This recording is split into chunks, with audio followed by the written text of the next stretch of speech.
भारत के हाथ लगा वीटो पावर। संयुक्त राष्ट्र में पहुंचते ही जयशंकर ने लगाई ऐसी दहाड़ कि देखता रह गया पूरा चीन, पागल हुआ पूरा यूरोप। अब भारत बना यूनाइटेड नेशन का बादशाह। यूनाइटेड नेशन में भारत के धमाकेदार एंट्री से हिल गई पूरी दुनिया। दोस्तों, पीएम मोदी और एस जयशंकर के संयुक्त राष्ट्र में पहुंचने से ठीक पहले यूएन में भारी उलटफेर शुरू हो गया है। संयुक्त राष्ट्र ने भारत को लेकर एक धमाकेदार ऐलान करते हुए चीन और इटली जैसे देशों के गाल पर तमाचा मार दिया है। दोस्तों, आप सभी जानते हैं कि चीन, इटली, पाकिस्तान और कनाडा जैसे मुट्ठी भर देश भारत को वीटो पावर देने से साफ इनकार कर रहे हैं। लेकिन अब ऐसे देशों को संयुक्त राष्ट्र महासभा के अध्यक्ष ने मुंह तोड़ जवाब दिया है। लेकिन उसके बाद भारत को लेकर एक और बवाल मच गया, जब खुद संयुक्त राष्ट्र महासचिव ने भारत का नाम लेकर पूरी दुनिया को हिला दिया। उधर यूएन में भारत के नए राजदूत ने सुरक्षा परिषद का छप्पर फाड़कर रख दिया। आजकल यूनाइटेड नेशन को लेकर रोज नए नए डेवलपमेंट सामने आ रहे हैं, तो आइए जरा देखते हैं कि आखिर पूरा का माजरा क्या है। लेकिन वीडियो में आगे बढ़ने से पहले भारत के इस कामयाबी के लिए इस वीडियो पर एक लाइक तो बनता है। फटाफट वीडियो को लाइक कर दीजिए।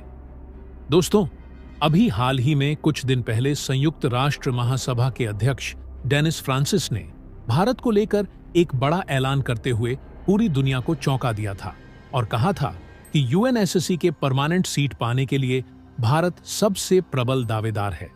उन्होंने यह भी कहा कि यूएनएससी में सुधार और नए सदस्यों को शामिल करना अत्यंत आवश्यक हो गया है। खास करके भारत जैसे 140 करोड़ की आबादी वाले लोकतांत्रिक देश को नजरअंदाज नहीं किया जा सकता।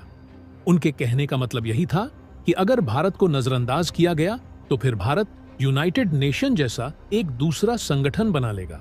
इसके बाद यूनाइटेड नेशन का अस्तित्व हमेशा हमेशा के लिए लीग ऑफ नेशन की तरह मिट जाएगा। दोस्तों, जो लोग नीचे कमेंट में कहते हैं कि भारत को वीटो पावर नहीं मिल पाएगा, उन्हें भी संयुक्त राष्ट्र महासभा के अध्यक्ष की बात ध्यान से सुन लेनी चाहिए।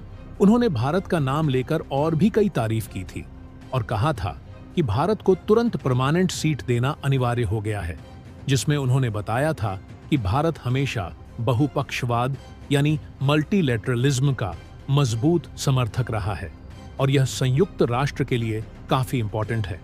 उन्होंने अपने कार्यकाल के खत्म होने से पहले कहा कि भारत ने विकासशील देशों के साथ अपने अनुभव और ज्ञान को साझा करने में हमेशा आगे बढ़कर योगदान दिया।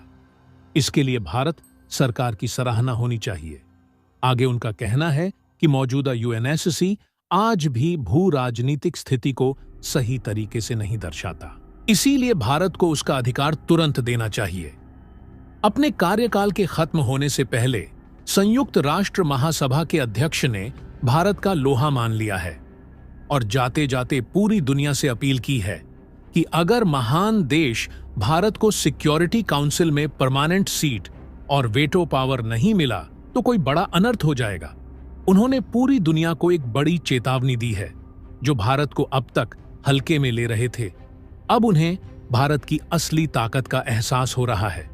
आगे बढ़ते हुए उन्होंने चीन, पाकिस्तान, इटली और कनाडा जैसे देशों का कान फाड़ते हुए कहा कि कोई भी इस बात को अनदेखा नहीं कर सकता कि भारत ने हमेशा वैश्विक मामलों में मजबूत योगदान दिया है और उसका भविष्य उज्जवल है। उन्होंने साफ कर दिया है कि भारत को वीटो पावर लेने से कोई नहीं रोक सकता। यहां सबसे ज्यादा ध्यान देने वाली बात यह है कि भारत को लेकर इतना बड़ा ऐलान यूनाइटेड नेशन का कोई छोटा मोटा प्रवक्ता या आम पदाधिकारी ने नहीं, बल्कि खुद संयुक्त राष्ट्र महासभा के अध्यक्ष ने किया है, जिनके पास पूरी दुनिया की तमाम जानकारी अवेलेबल है। उन्होंने रिपोर्ट देखकर बताया कि भारत को कोई रोक नहीं सकता और ना ही कोई झुका सकता है। यूनाइटेड नेशन में भारत के बढ़ते प्रभाव को लेकर अब ऐसा लग रहा है कि या तो यूनाइटेड नेशन का अस्तित्व रहेगा या फिर भारत को वीटो पावर मिलेगा। और जब तक भारत को वीटो पावर नहीं मिलता, तब तक हम इस चैनल पर संघर्ष जारी रखेंगे। बस आप सभी का साथ मिलता रहना चाहिए। मैं जानता हूं कि नीचे कुछ कमेंट पाकिस्तान और बांग्लादेश से भी आते हैं। वहां के कुछ लोग हमेशा भारत को नीचे गिराने की कोशिश करते हैं। उन्हें हम बता देना चाहते हैं कि वह अपने मंसूबों में कभी सफल नहीं हो पाएंगे, इसलिए उन्हें अपने काम पर ध्यान देना चाहिए।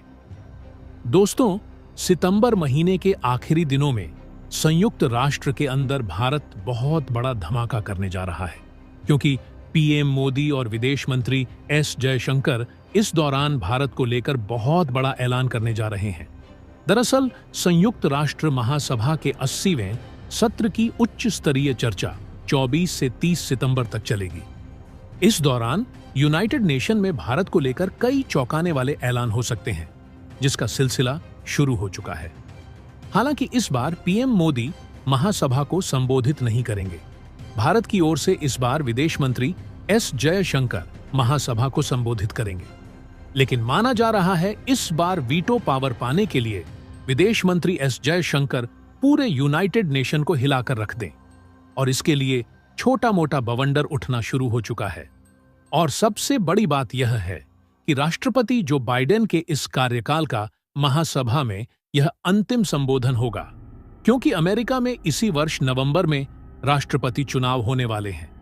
अपने अंतिम संबोधन में जो बाइडेन भारत को लेकर यूएन में कुछ बड़ा फैसला कर सकते हैं। हालांकि अमेरिका पहले ही भारत को यूएनएससी में परमानेंट सीट देने की वकालत कर चुका है, लेकिन इस बार के संबोधन में जो बाइडेन इससे जुड़े कुछ दस्तावेज और ग्रीन सिग्नल देने का संकेत दे सकते हैं, ताकि वह अमेरिका में रहने वाले भारतीयों का वोट अपनी डेमोक्रेटिक पार्टी को दिला सके। दोस्तों, आपको बता दें कि संयुक्त राष्ट्र के महासचिव एंटोनियो गुटेरेस महासभा के सत्र में आम चर्चा शुरू होने से पहले अपनी रिपोर्ट प्रस्तुत करेंगे, और इस रिपोर्ट में यूएन रिफॉर्म की बात जरूर होगी, क्योंकि वह इसके लिए कई महीनों से आवाज उठा रहे हैं। लेकिन हमारे लिए खुशखबरी की बात यह है कि उनकी इस रिपोर्ट में भारत को वीटो पावर देने की बात भी शामिल हो सकती है, क्योंकि उन्होंने कई मौकों पर भारत और अफ्रीका को जल्द से जल्द परमानेंट सीट देने की वकालत की है। इसे देखते हुए एक बच्चा भी कह सकता है कि संयुक्त राष्ट्र में भारत की ताकत और साख दिन प्रतिदिन बढ़ती जा रही है। अब आइए दोस्तों, आपको एक और दिलचस्प धमाकेदार बयान सुना देते हैं। यह बयान भी यूनाइटेड नेशन का कोई आम प्रवक्ता या पदाधिकारी ने नहीं दिया, बल्कि खुद संयुक्त राष्ट्र महासचिव ने भारत को लेकर एक बड़ा ऐलान किया है। संयुक्त राष्ट्र महासचिव एंटोनियो गुटेरेस ने भी भारत की तारीफ करते हुए कहा कि भारत संयुक्त राष्ट्र में लोकतांत्रिक व्यवस्था का एक मजबूत स्तंभ है और दोनों के बीच का सहयोग काफी शानदार है। जैसे ही पीएम मोदी ने यूनाइटेड नेशन में अपना स्पीच कैंसिल किया, उसके बाद पूरा का पूरा यूनाइटेड नेशन और उसके अध्यक्षों ने भारत की तारीफों की लड़ी लगा दी है, और यह दर्शाता है कि भारत कितना पावरफुल हो चुका है। एक तरफ मोदी ने स्पीच कैंसिल किया और उधर पूरा यूनाइटेड नेशन सहम गया। यह दर्शाता है कि भारत अपने बल यूनाइटेड नेशन की ऐसी तैसी कर सकता है। संयुक्त राष्ट्र में भारत के नए दूत पी हरीश का गुटेरेस ने स्वागत किया।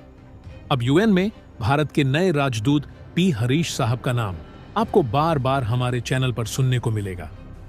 हरीश ने संयुक्त राष्ट्र महासचिव एंटोनियो गुटेरेस को अपना परिचय पत्र दिया, जिस पर गुटेरेस ने कहा कि आपका स्वागत है। भारत और संयुक्त राष्ट्र का सहयोग पहले से ही मजबूत है और आपकी मौजूदगी इसे और बेहतर बनाएगी। पी हरीश ने बताया कि वह प्रधानमंत्री मोदी और विदेश मंत्री जयशंकर का अभिवादन लेकर आए हैं, जिस पर एंटोनियो गुटेरेस पहुंचने के बाद हरीश ने कई नेताओं से मुलाकात की, जिनमें यूएन महासभा के अध्यक्ष डेनिस फ्रांसिस और अन्य देशों के यूएन दूत शामिल थे। हरीश ने संयुक्त राष्ट्र सुरक्षा परिषद में पहले ही दिन जोरदार शुरुआत की। उन्होंने राजनीतिक मतभेदों की आलोचना करते हुए कहा कि यह शांति स्थापना अभियानों पर नकारात्मक असर डाल रहा है। भारत ने यूएनएससी में स्थायी सदस्यता के लिए अधिक प्रतिनिधित्व की मांग की है। तो दोस्तों, इसके बारे में आपका क्या कहना है? कमेंट बॉक्स में जरूर बताइएगा। तो दोस्तों, जय हिंद, जय भारत।